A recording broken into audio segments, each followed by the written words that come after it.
Ever since the Luddites smashed the textile looms in 19th century England, automation has generated anxiety about the future of human labor.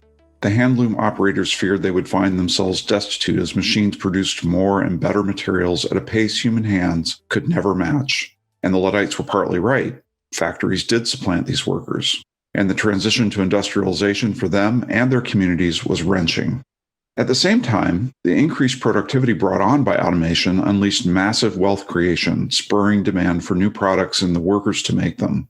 Over a long time horizon, the cycle is virtuous, not vicious. With every new wave of automation, the fears of the Luddites have reemerged. Sure, over time, we're better off, but the short run can be hard. And as John Maynard Keynes said, in the long run, everyone's dead. Another common refrain is, this time it's different, and the benefits of automation will not keep up with the costs.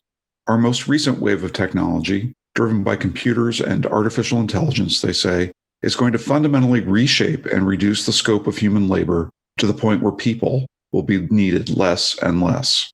My guest today on Hardly Working is sympathetic to these concerns in his new book, A World Without Work: Technology, Automation, and How We Should Respond. Daniel Susskind is a fellow in economics at Balliol College, Oxford University. Prior to joining Balliol, Susskind was a policy advisor in the Prime Minister's Strategy Unit at 10 Downing Street. His previous book, The Future of the Professions, examined how increasingly capable systems, from telepresence to artificial intelligence, will bring fundamental change in the way that the practical expertise of specialists is made available in society. Daniel Susskind, thank you for joining us on Hardly Working. Great pleasure to be with you. Thank you for inviting me. We have a tradition on the podcast of guests kind of talking to us a bit about their own journey before they get into the specifics of their book. It's a podcast about vocation and career and work, direct themes that tie directly to your book, but we also like to hear about you. So if you could just give us a few minutes of background on who you are and how you arrived at the work that you're doing today. Of course. So I'm currently a fellow in economics at Balliol College at Oxford University, and my main interest is in the impact of technology and particularly artificial intelligence on work and society more generally. I graduated from Oxford. I studied economics and went first into the policy-making world. So I worked in what was back then called the Prime Minister's Strategy Unit, in the Prime Minister's Policy Unit, team of advisors who worked for, we were officials rather than political appointees, and we worked for the particular Prime Minister of the moment. It was about 2010 when I first started turning my attention to the sorts of problems that I'm spending all of my time thinking about now.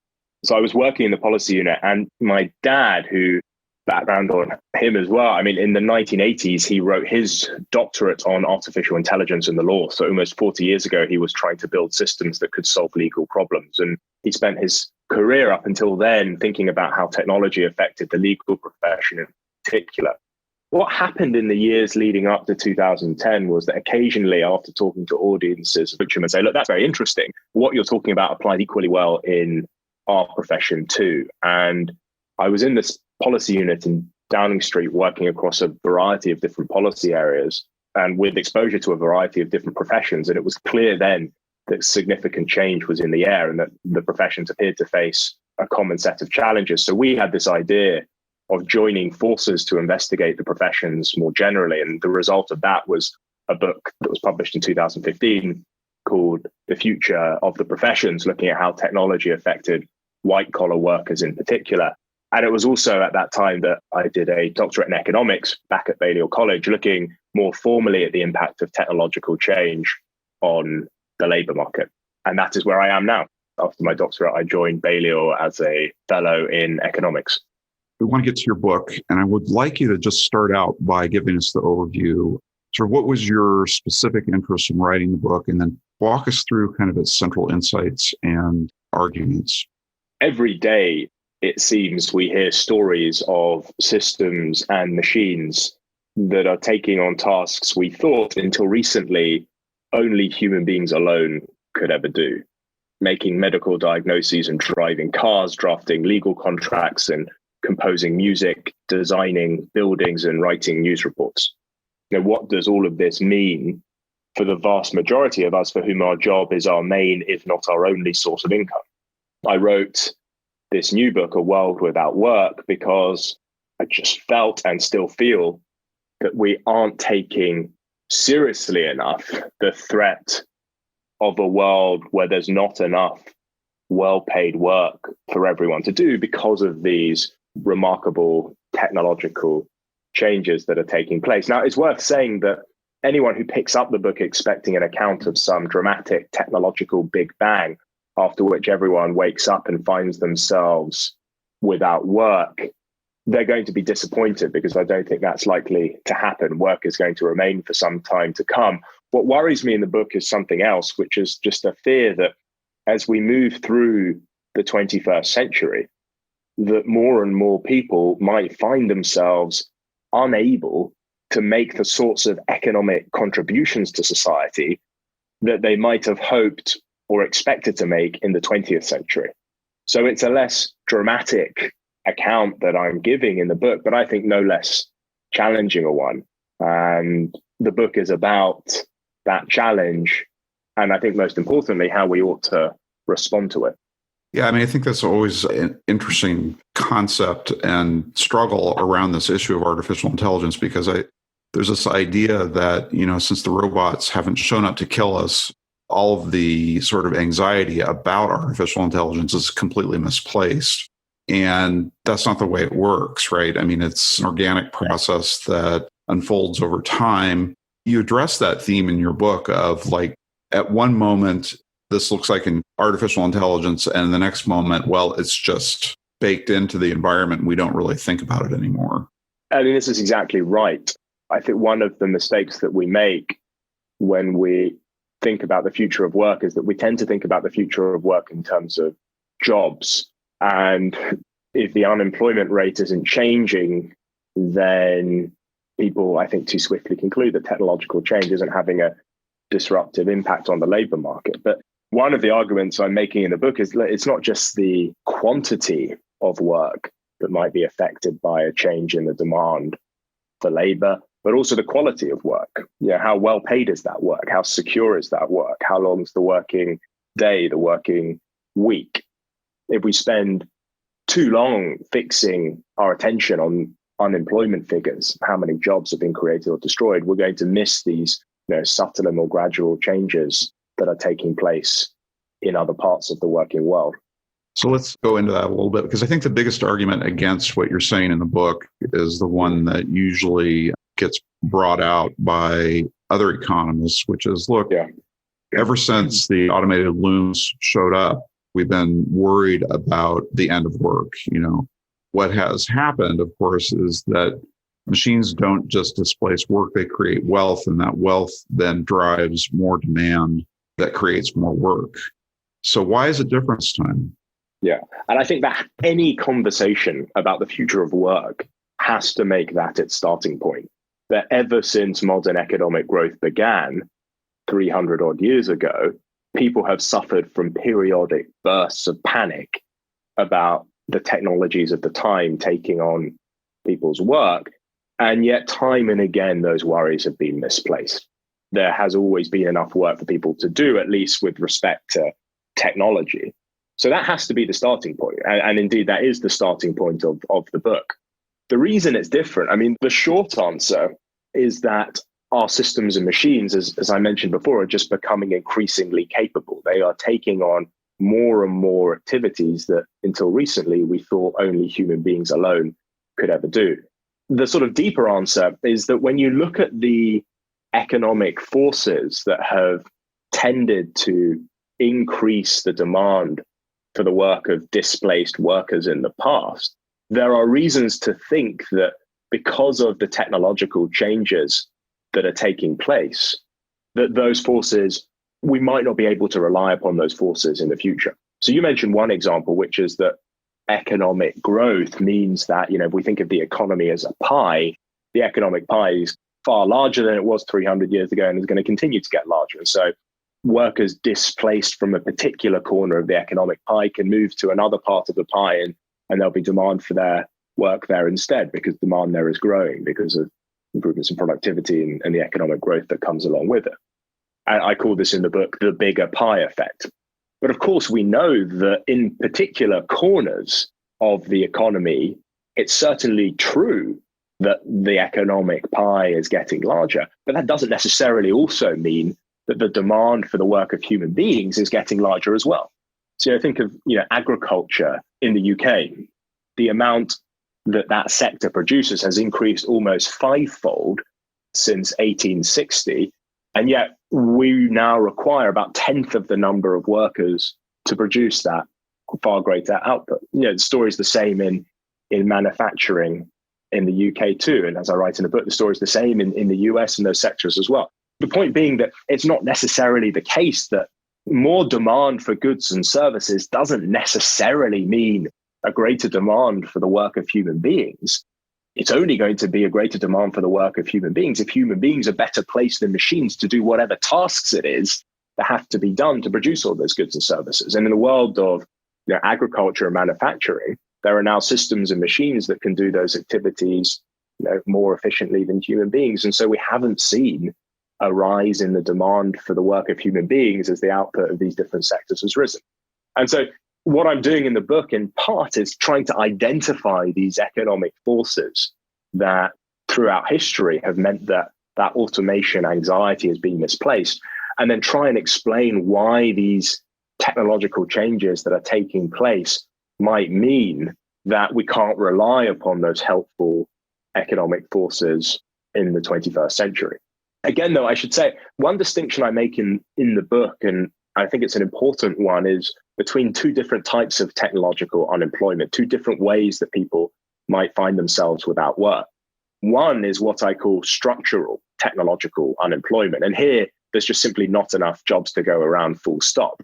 But there's then a different type of technological unemployment. And this, I argue, is what we face at the moment, which is a frictional technological unemployment, where there is work to be done. There's plenty of jobs out there, but the challenge is that for various reasons, people aren't able to take up those jobs. And that, again, is a sort of less dramatic account of how displaced workers might find themselves without work because of technological change. But for that worker, him or herself, it's no less troubling and no less threatening a one. There's a lot in that. And I'll play devil's advocate here for just a second. And, of course. And I want to get your response to this, which is, I think it's possible to listen to what you're describing, the effects of we're producing more and more with less and less human labor involved. And, why is that a bad thing? Why should we be concerned about that? I mean, isn't it everyone's dream not to have to work so hard?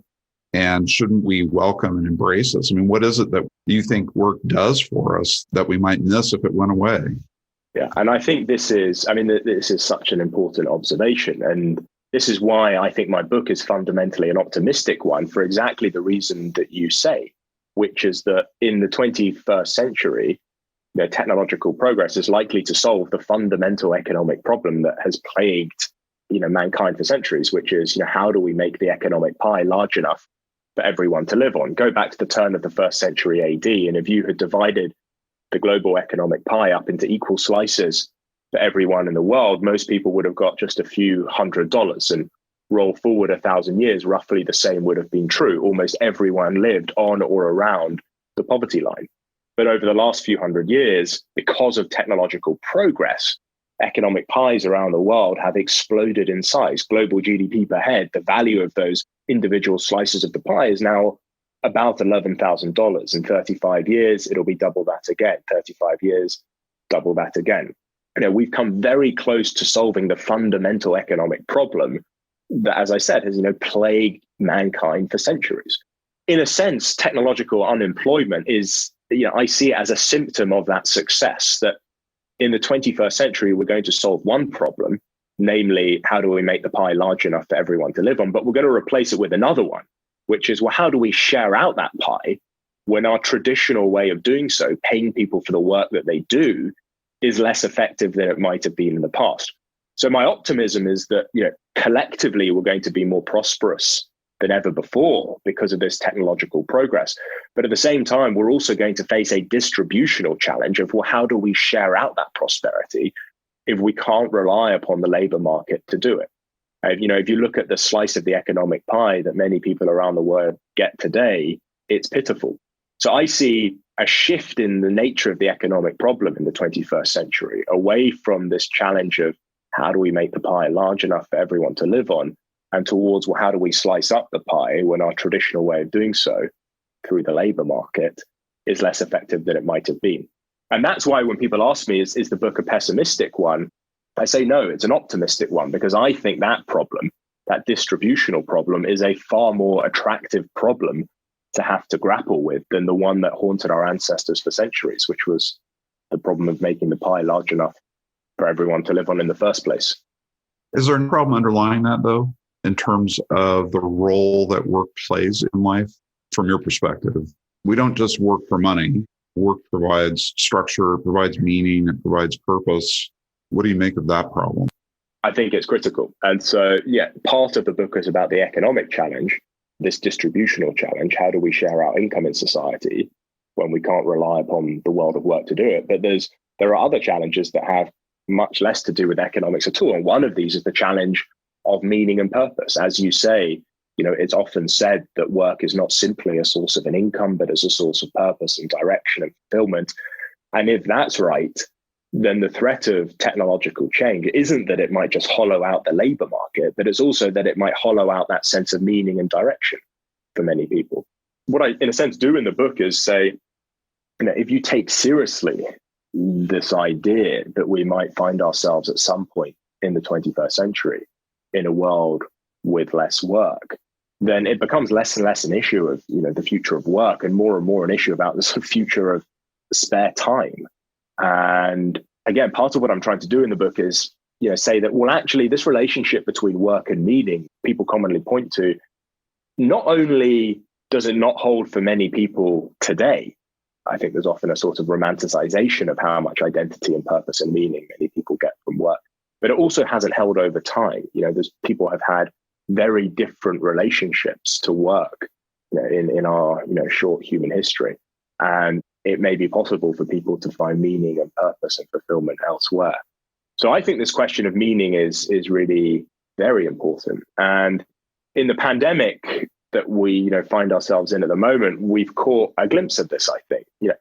We have found ourselves in a world with less work, not because the robots took all the jobs, but because this virus just completely decimated the demand that so many jobs relied upon. And the interventions that have been required to contain the virus, lockdowns, social distancing, self-isolation, and so on, have just made those economic matters even worse. And we have faced both the economic challenge that I described, namely, how do we share our income in society when people can't get it from the work that they do?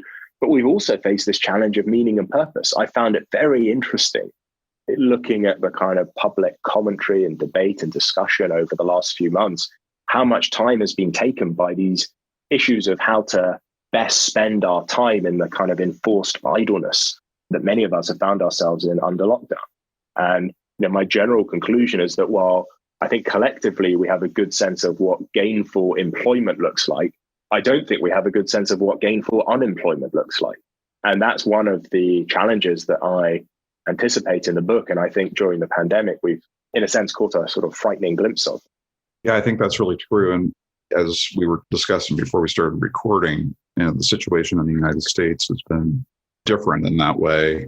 And I'm really convinced that some of the unrest that we've witnessed is actually the product of this enforced idleness that we've put a lot of people through. Not everybody, of course, but I think it just has a really interesting and distorting effect on people's social and emotional lives that is manifesting itself in conflict because people don't have the normal outlets, both social and economic, that they would have. So I think that's important. And I hadn't really thought of it. I was going to ask you later, everybody's got to take on the pandemic as it relates to their area of study. And that's a very, very interesting one. Let's talk a little bit about, you mentioned frictional unemployment earlier. That, I take it, is more of a short-term, the immediate term problem that technology creates, that we have a mismatch between the labor market demand and the skill set of the labor force. How do you see that developing, your analysis? I think you're exactly right that one of the mismatches here is the skills mismatch. Namely, people don't have the right capabilities for the work that has to be done. But just to put that to one side for a second, I think there are also other really important mismatches at work too. I mean, one is just very simply a place mismatch, that people simply don't live in the right geographical place where work is being created. And this is particularly true, I think, for less paid work. One of the things I think we found during the pandemic is, quite how dependent lower paid work is upon particular places, whether it's, receptionists and security guards in an office, or, baristas and waiters and retail assistants on a high street, or people, involved in transportation sector or so on. Those jobs depend very much upon, are rooted in particular places, whereas actually a lot of white collar work is more agnostic with respect to place. Many white collar workers, of course, have been able to use technology to work from home. So I think one of the challenges is also this place mismatch, that people just don't live in the right places where work is being created. But the final mismatch is what I call an identity mismatch, where people have a particular conception of themselves and they're willing to stay unemployed in order to protect that identity. So, think of adult men in the US displaced from traditional manufacturing roles by new technologies. There are some who say, and Lawrence Katz at Harvard is one example of this, that some of these people would rather stay unemployed to protect a particular conception of themselves than take up so-called, and it's a really unfortunate term, so-called pink collar work. But it's a term that's designed to capture the fact that many of the roles that are currently out of reach of automation and in which there's been a lot of job growth are disproportionately held by women. So, more than 90% of preschool and kindergarten teachers in the United States are women. More than 80% of nurses and social workers are women. So I think alongside the skills mismatch, we've also, frictional technological unemployment is also partly a story about place. And I think it's also partly a story about identity too. And in conversations about the future of work, those other two dimensions to the story sometimes fall away. This is a matter that perplexes me on a regular basis in the way that we talk about sort of education and training in the United States. And this has been since the 1950s, we have told everyone that they really need to focus on acquisition of technical skills.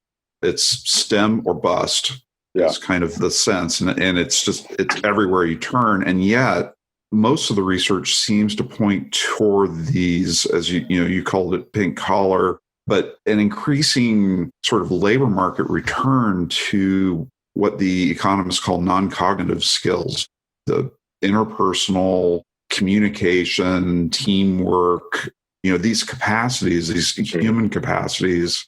It's actually those skills that have the most consistent return within the labor market, at least, over the last 20 years or so. And I'm wondering what you make of that.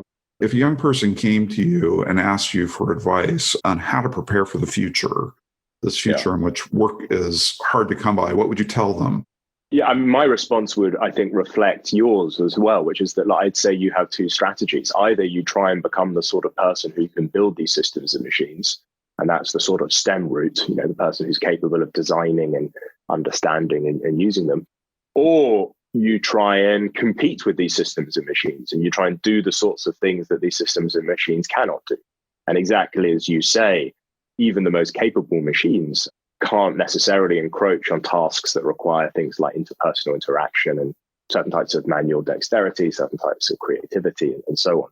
One of the most interesting things I've read recently, though, a new book by a commentator in the UK called David Goodhart. And the book is called Head, Hand, and Heart. It just came out last week. And his argument is, there are very broadly three types of work. There are head roles, there are hand roles, and there are heart roles.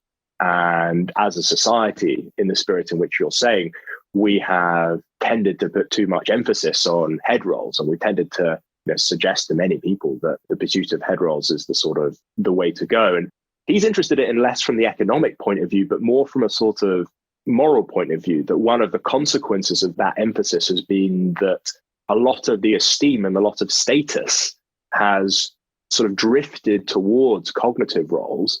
and been lost from many hand and heart roles. And that one of the things we need to do isn't just a sort of a reallocation of economic emphasis towards hand and heart roles, but also a sort of social emphasis with respect to the sort of esteem and status attached to hand and heart roles as well. And again, this has been something quite interesting in the pandemic that I don't know if it's been an observation that's been made in the US, but in the UK, there's been quite a lot written about the sort of irony of calling key workers. I don't know what the term is for key workers. Yeah, essential workers. Essential workers, yeah.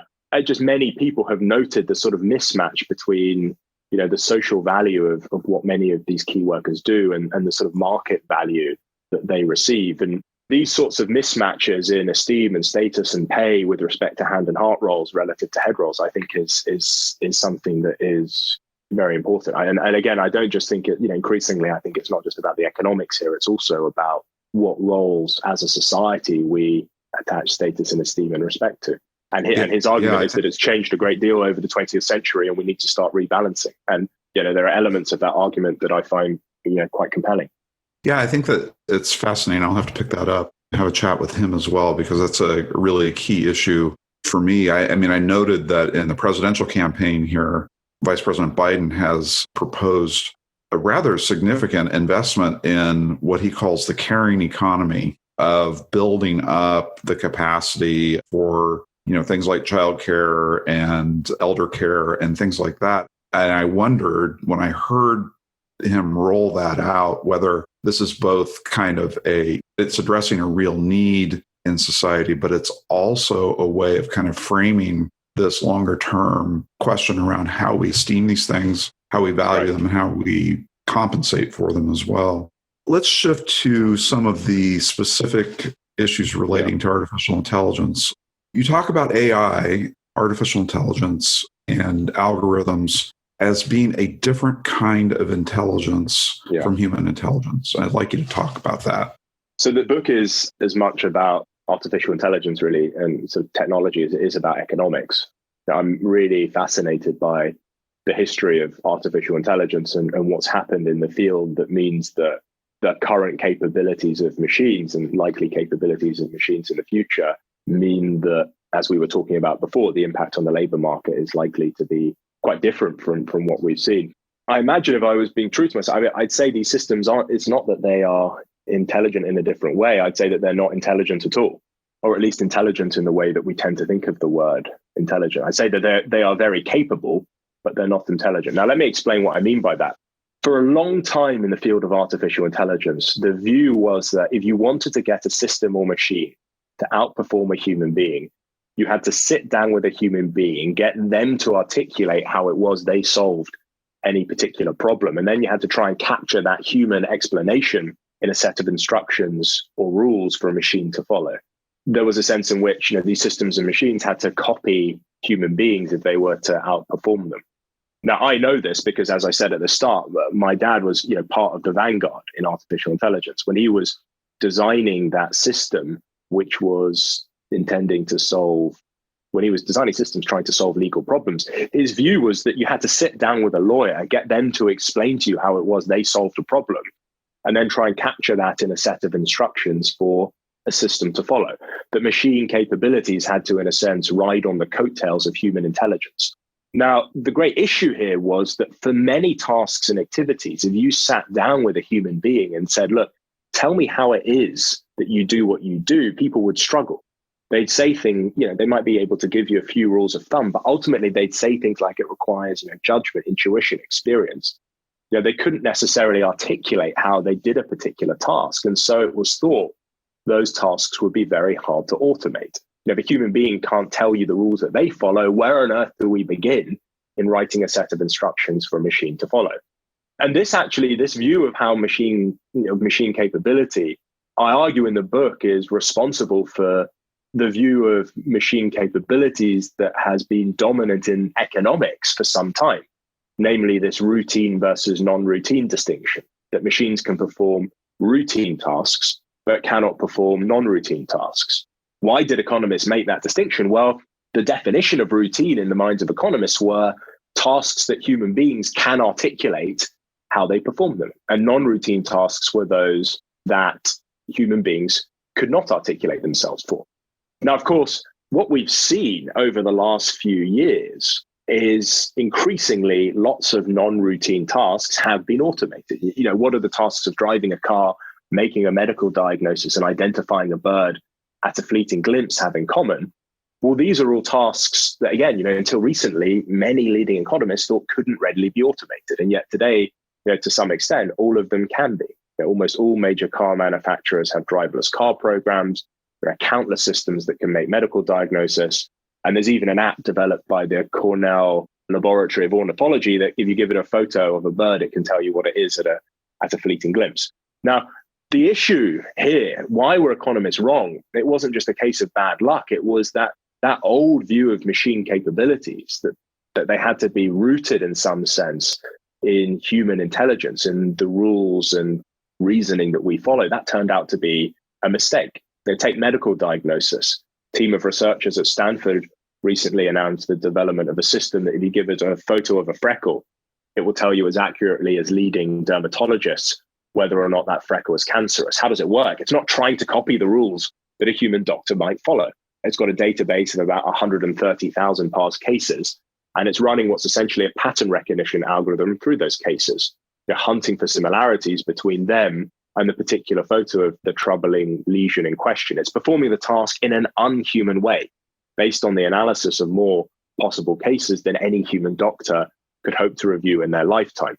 And so what I argue has happened in the field of artificial intelligence as a result of the remarkable advances in processing power, data storage capability, and algorithm design is that we've seen a shift in mentality from one of purism, which is that machine capabilities have to, in some sense, reflect some aspect of human intelligence, the rules that we follow, the reasoning processes that we're engaged in, or indeed, and even in some cases, our anatomy. And there's been a shift from purism to pragmatism, where machines are judged not by how they perform a particular task, but by how well they perform them. And often the ways in which they perform these tasks are very different from the ways that we reason and think and the rules that we follow. So there's been a shift, I think, in the origins of machine, or at least the understanding of where machine capabilities come from in the field of artificial intelligence. And that is now starting to be reflected, I think, in the way that economists think about machine capabilities as well. But until very recently, it wasn't. And this routine versus non-routine distinction was holding quite strongly.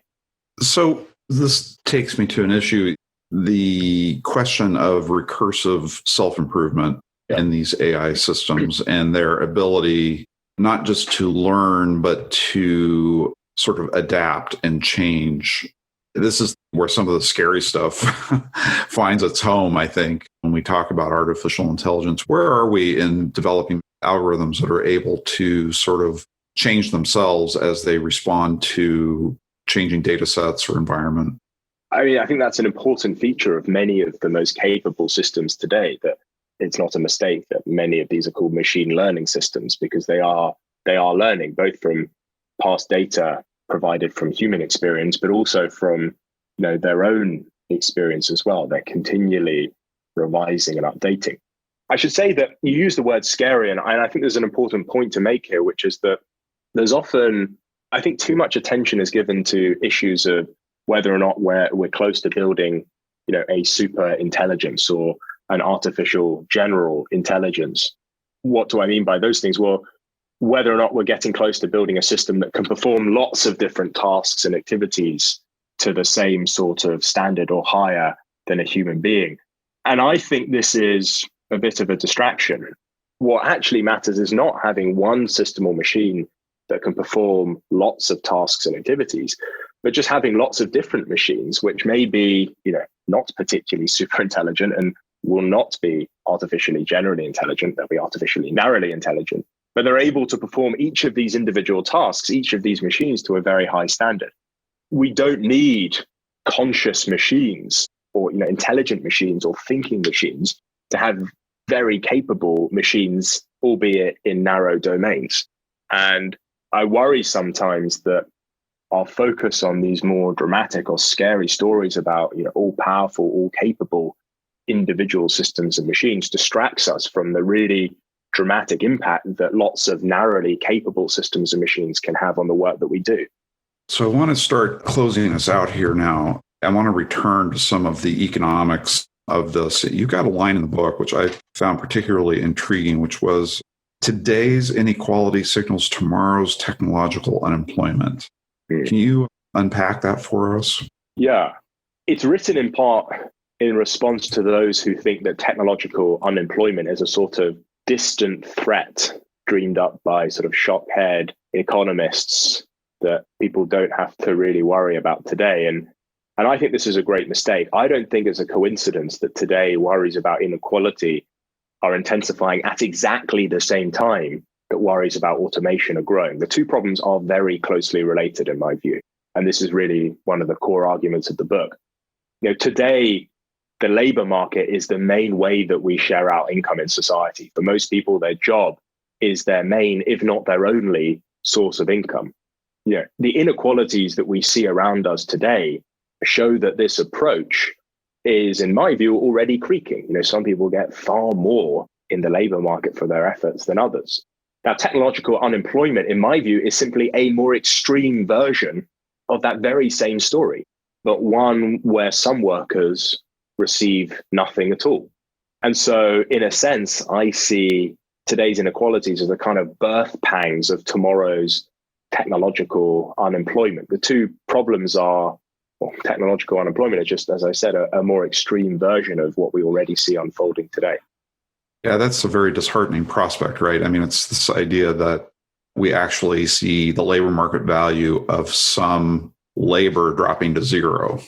That's what technological unemployment is, right? That, I think, is one way to think about it, yes. Inequality is a world where some people's human capital is far more valuable than others. And technological unemployment is a world where some people's human capital just doesn't receive much value in the labor market at all. What I'm trying to do there is respond to those who say technological unemployment is it's science fiction. It's in the future. We don't need to worry about that now. And I just don't think that's right. I see it as being very closely related to the sort of economic inequalities that we already see. It kind of goes back to what we were talking about at the beginning, which is that the future doesn't arrive in a moment. The future arrives continuously and sort of creeps up on us. I think it's a compelling insight into some of the challenges we face. So assuming that all this is correct, what's your recommendation? And let's be at a high level, what should society, what should government, what should the human capital machine that we have to help people adapt, what should it be thinking about and doing? So I see three challenges here. One is the economic challenge that we mentioned, namely, how do we share our income in society when we can't rely upon the labor market to do it?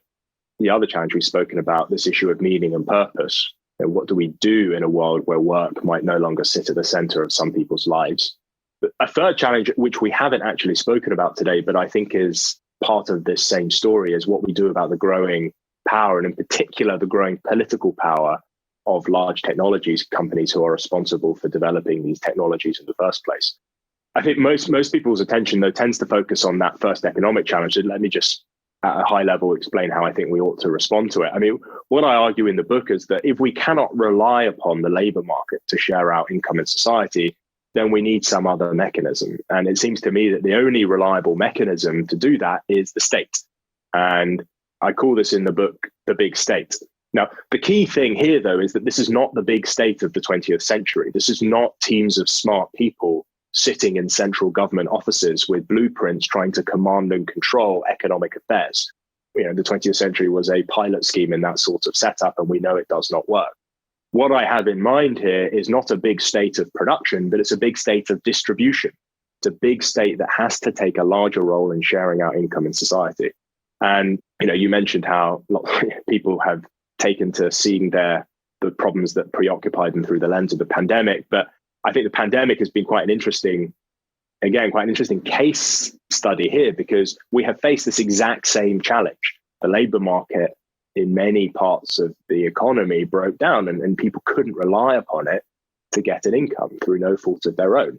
And what have we seen around the world? Well, we've seen exactly that. We've seen the state step forward to take a sort of unprecedented role in sharing out income in society. And just to give you a sense, in the UK, we've had something called the furlough scheme, which at one point saw the government paying up to 80% of 10 million employees' wages, which is, just put that in context, that's about a third of the total number of employees in the UK. An intervention that would have been simply unimaginable 6 months ago. And in a world where we find ourselves unable to rely upon the labor market to share our income in society, I can't see what other way in which we might share our income other than through the state. And this is what we've seen today. But again, I suppose it's important, again, and this is what we've talked about a couple of times, is that there's not going to be a technological big bang where we wake up and find ourselves without large numbers of people without work, at least due to technological change. It seems to me that for now, again, the challenge is that frictional one. How do we match people with the jobs that are available? And the lesson there is, well, this isn't just a skills challenge. This is also a challenge of identity and a challenge of place. But further afield, when we move from a world of frictional technological unemployment to more structural issues, then I think these issues about the state actively taking a role in sharing our income in society are just going to become inevitably important. Fascinating.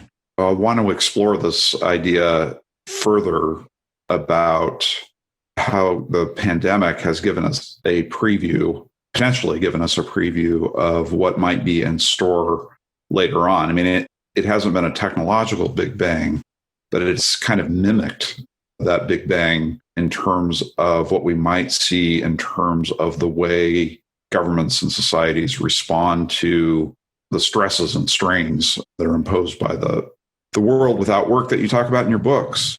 That's exactly right. And I just hope that we are able to learn lessons during this crisis of what works and what doesn't, because my fear is that we, exactly as you say, have sort of caught a glimpse of the kind of challenges that I think we'll face in the next few decades. Now, we face them now because of the virus, but I think in years to come, we will face them again because of technological change. And as I said, I hope we can learn the lessons. Daniel Susskind, thank you so much for joining me today on Hardly Working. It's been a fascinating conversation. Everybody needs to pick up the book, A World Without Work, and read it and think about it, because for those of us who are further along in years, this won't be such a pressing question, or less of a pressing question, I think. But for younger people, this is really, these are important issues you're raising. So I thank you for writing the book. And thanks again for joining us. Not at all. Such a pleasure. Thank you for having me. Thank you for joining us on this episode of Hardly Working. I'm your host, Brent Orrell, and I hope you tune in next time to learn more about the state of workforce development in America. Be sure to like and subscribe to our podcast. Let us know at vocation@aei.org if there are any topics you'd like us to cover. As always, we hope you find the job that fits so well it feels like you're hardly working.